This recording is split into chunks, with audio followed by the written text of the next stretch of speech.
고입 추천서의 비밀, 지원자 3명 중에 1명은 제대로 된 추천을 받지 못한다. 이런 사실 혹시 알고 계셨나요?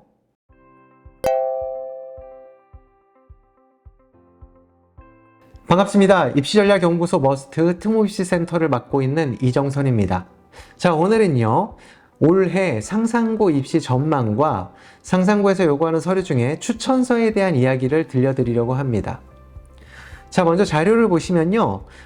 최근 3년 동안 상상고의 경쟁률은 지속적인 증가세를 보이고 있는데요. 그동안 다소 내리막길을 걸었던 여타 특목 자사고와는 조금은 다른 행보를 보이고 있어요. 아마도 올해 경쟁률은 작년보다 더 상승할 것으로 전망이 되는데, 이렇게 최근에 경쟁률이 꾸준히 올랐고 또한 올해도 오를 것이라고 전망하는 이유는 여러 가지가 있습니다. 먼저 첫 번째 이유는요, 조금 지나긴 했지만 지난 2020학년도 입시를 치르면서 상상고는 지정 취소라고 하는 좀 큰 산에 부딪히게 됐어요. 물론 여러 가지 우여곡절 끝에 결국 지정 취소는 면하게 됐고 현재 자사고의 지위를 유지하게 되었죠. 근데 이런 과정을 거치면서 학생과 학부모님들로부터 상상고는 당분간 없어지지 않는다라는 일종의 확신을 줄 수 있게 되었고, 그 이후에 완만하지만 지속적인 경쟁률 상승을 불러왔다, 우리는 이렇게 생각을 합니다. 자, 그리고 두 번째 이유로는요, 상상고는 전국 단위 자사고 중에서는 다소 좀 정시형에 가까운 학교라고 알려져 있어요. 실제 재학생이나 졸업생들의 진학 현황을 보더라도 타 자사고에 비해서는 정시 진학률이 높은 편입니다. 아무래도 현재 정부의 정책 기조가 정시를 조금 늘리는 형태로 최근 3년 동안 바뀌어왔죠. 그렇다 보니까 그전에는 오히려 단점으로 지목됐던 상상고의 정시 실적이 이제는 장점으로 부각되면서 상상고를 생각하는 학생이 좀 더 많아졌다? 우리는 이렇게도 살펴볼 수가 있겠죠. 세 번째 이유로는 최근 지속적으로 오르고 있는 중학생들의 의학 계열 선호도라고 볼 수 있을 것 같아요.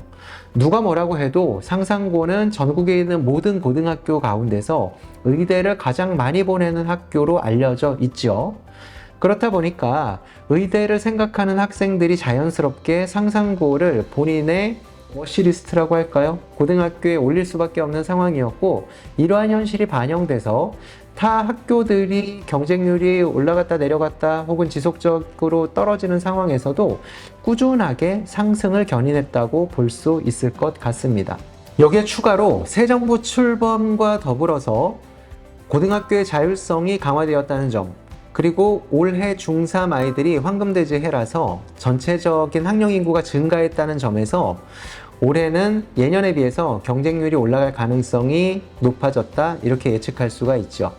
자, 그렇기 때문에 올해 상상고를 준비하는 학생들은 그 어느 때보다 완벽하고 좀 더 체계적인 준비가 필요하다, 이렇게 결론 내릴 수가 있겠습니다.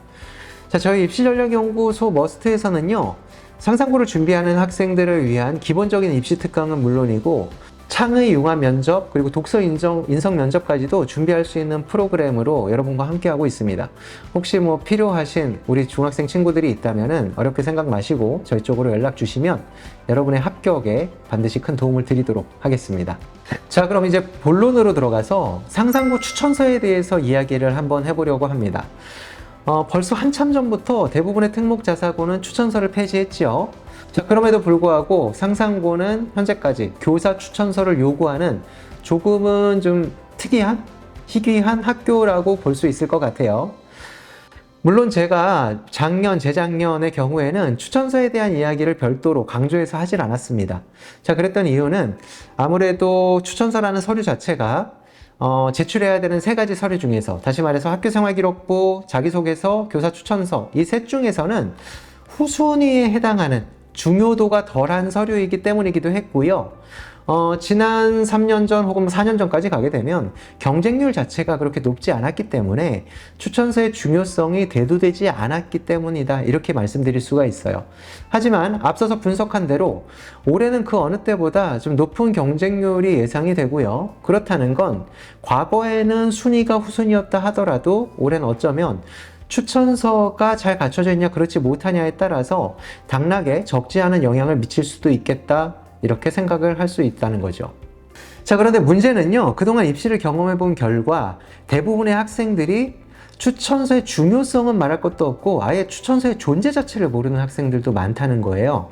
어떻게 올해 입시를 준비하는 학생들 중에 이 영상을 보고 있는 학생들 추천서를 써주실 선생님은 물색을 마쳤고 어떤 방향으로 쓸지에 대해서 좀 충분히 이야기를 나누셨나요?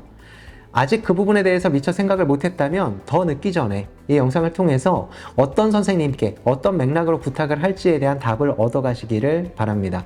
자, 그럼 2023학년도 상상고에서 공개한 추천서 항목을 하나씩 살펴보면서 어떤 의미를 지니고 있고 우리가 어떻게 대처해야 할지에 대해서 좀 알려드리도록 하겠습니다.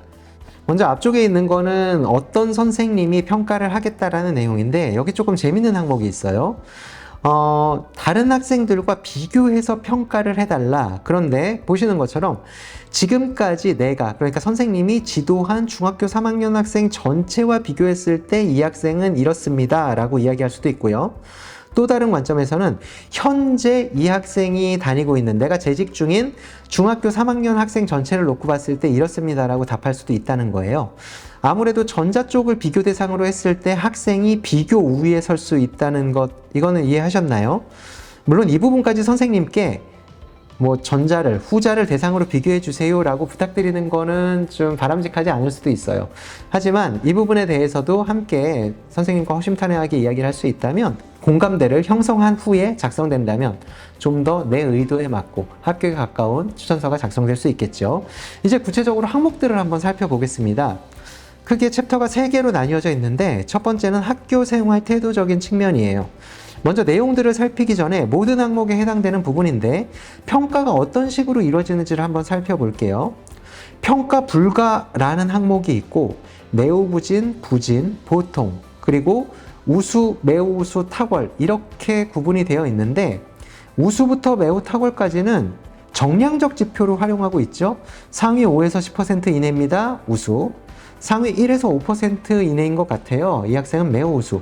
무조건 상위 1% 이내입니다. 그러면 매우 탁월이라고 평가를 한다는 겁니다. 자, 그럼 여기서부터 나름의 전략이 필요해요. 학교 생활 태도를 보자면 수업 시간의 학습 태도, 동료 학생들과의 관계, 교사에 대한 태도, 교내 활동 참여 항목들로 구성이 되어 있는데 과연 내가 추천서를 요구하는 선생님께서 이 항목들에 대해서 어떻게 이해하시고 어떻게 평가를 해주실까에 대한 최소한의 고민이 필요하다는 거죠. 예를 들자면 내가 학교 생활을 하는 데 있어서 수업 태도부터 시작해서 교내 활동 참여까지 완벽하게 활동을 했던 것 같고, 또 그리고 내가 추천서를 부탁한 선생님께서 나의 활동을 하나하나 모두 일목요연하게 잘 알고 계시고 정리해 주실 역량을 갖추신 분이다라고 판단이 된다면 이분께 전략적으로 부탁을 드릴 필요가 있는데, 이렇게 생각할 수 있죠. 전반적인 학교 생활 태도는 누가 뭐라고 해도 담임 선생님께서 가장 잘 알고 계세요. 그러니까 내가 생활 태도가 나무랄 데 없이 잘했다라고 판단이 된다면 전략적으로 담임 선생님께 부탁을 드리는 게 맞고요. 오히려 이럴 수 있겠죠. 나 사실 동료 학생들과의 관계에 딱히 내세울 게 없는데 교내 활동 참여 그렇게까지 대단하지 않았는데, 이런 경우라면 나의 생활 전반에 대해서 모두 알고 계신 담임 선생님보다 오히려 특정 과목을 담당하시는 선생님께 부탁을 드리는 게 전체적인 평가는 긍정적으로 나올 가능성이 더 크다. 이렇게 이해를 해주시면 좋겠습니다. 다만 담임이라든가 진로 선생님이 아닌 하나의 과목만 담당하는 선생님께 부탁을 드렸을 경우에는 일부 항목에서 평가 불가라는 항목이 체크될 수 있기 때문에 이 부분은 오해하지 마세요. 선생님께 이 항목에 대해서 저를 우수로, 매우 우수로 써주세요 라고 얘기하는 거는 다소 월권이 될 수 있겠습니다만 알려드릴 필요는 있다는 겁니다. 내가 교내 활동을 어떤 거를 했고 내가 그 선생님이 담당한 교과목이 아닌 다른 과목에서도 어떤 실적이나 어떤 태도를 보였는지에 대해서 그래도 최소한의 정보를 제공해드려야 이분이 평가 불가라든가 보통이라고 쓰지 않고 우수에 해당하는 항목으로 기재해 줄 가능성이 높다는 거, 이걸 기억을 해 주십시오. 자, 두 번째로 개인적 자질과 관련된 부분인데요. 도덕성부터 시작해서 의사소통 능력까지. 사실 이 부분의 경우에는 내가 학교 활동을 왕성하게 했고 학급 내에 혹은 전교에서 치러지는 교내 활동을 적극적으로 참여했다면 담임 선생님께 부탁을 드리는 게 맞아요. 하지만 이 부분 역시도 앞서와 마찬가지로 내가 특별히 내세울 게 없다? 그럼 추천서 부탁을 담임 선생님이 아닌 교과 담당 선생님께 부탁을 드리는 게 맞을 수도 있다는 겁니다. 특히 도전정신, 도덕성 이런 것들은 일반적인 수업 상황에서는 잘 드러나지 않지요. 그래서 잘한 학생들일수록 담임 선생님께 내가 그동안 했던 제가 이런 대회에 참여를 했지 않습니까? 제가 1년 동안 봉사활동 이만큼 시수를 했다는 거 선생님도 알고 계시죠? 이런 부분을 좀 적극적으로 어필할 수 있지만 교과 담당 선생님께는 이 부분은 정보 제공적인 차원에서 제공을 해드리지 않으면 앞서와 마찬가지로 평가 불가나 보통으로 뜨는 사례도 비일비재하더라 라는 점입니다. 마지막 항목은 학습 잠재력과 관련된 항목이에요. 이 부분은 오히려 반대로 생각하시면 됩니다. 앞선 두 개 항목은 내가 열심히 했고 잘했어. 이거는 자타공인해 라고 생각한다면 담임 선생님께 부탁을 드리는 게 맞겠지만 이 항목의 경우에는 오히려 정말 잘했다라고 생각된다면 교과 담당, 그 중에서도 이왕이면 수학, 과학 담당 선생님께서 작성을 해주시는 게 좀 더 차별적 우위에 설 수 있는 방법이다 이렇게 생각하면 될 것 같아요. 하지만 반대로 수과학을 비롯해서 특정 교과에서 월등한 역량을 뽐내지 못했다, 그런 경우에는 역으로 담임 선생님께 부탁을 드리는 게 맞겠죠. 물론 오해는 하지 마세요. 그걸 항목별로 다른 선생님께 부탁을 드리는 건 아니고 추천서는 통으로 한 선생님께 부탁을 드려야 한다는 점.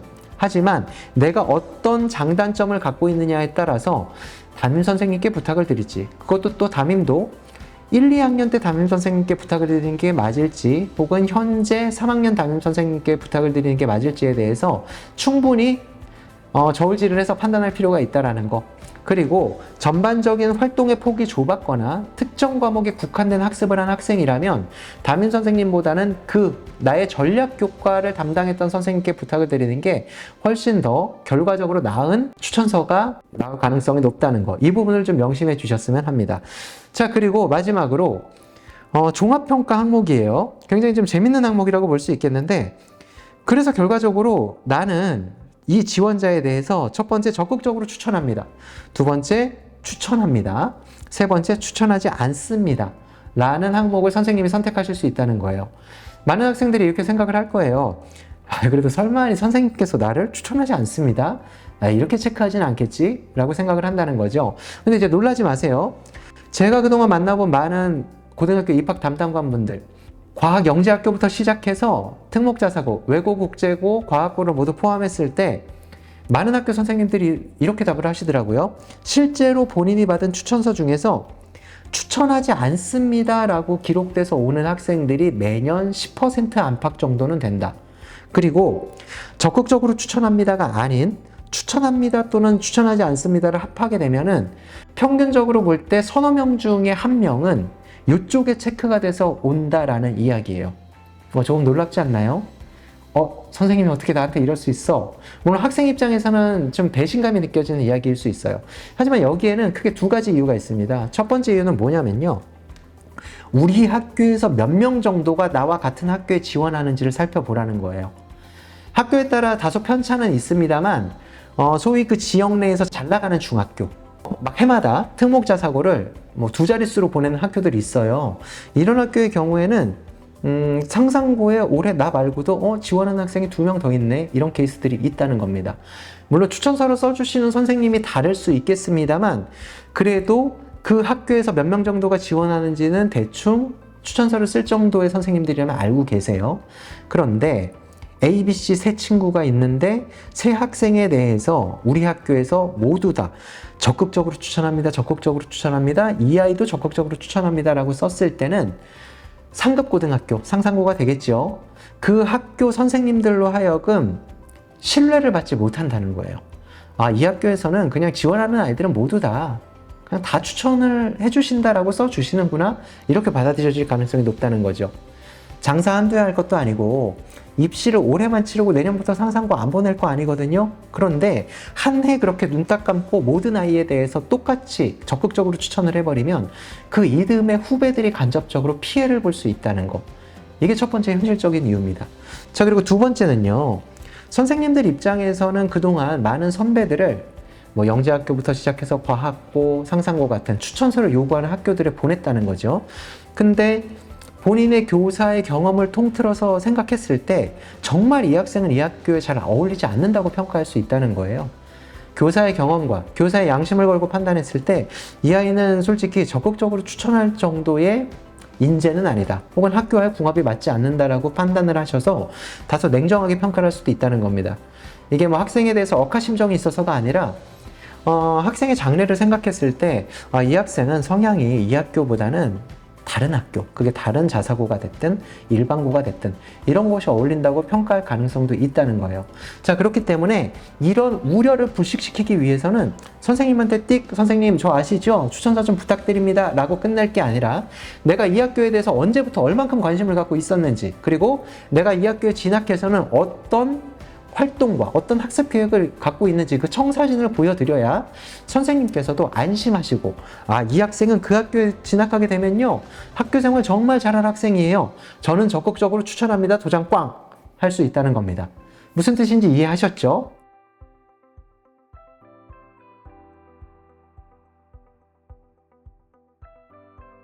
자, 어떠셨나요? 2023학년도 상상고 추천서에 대해서 이제 어느 정도 이해하셨나요?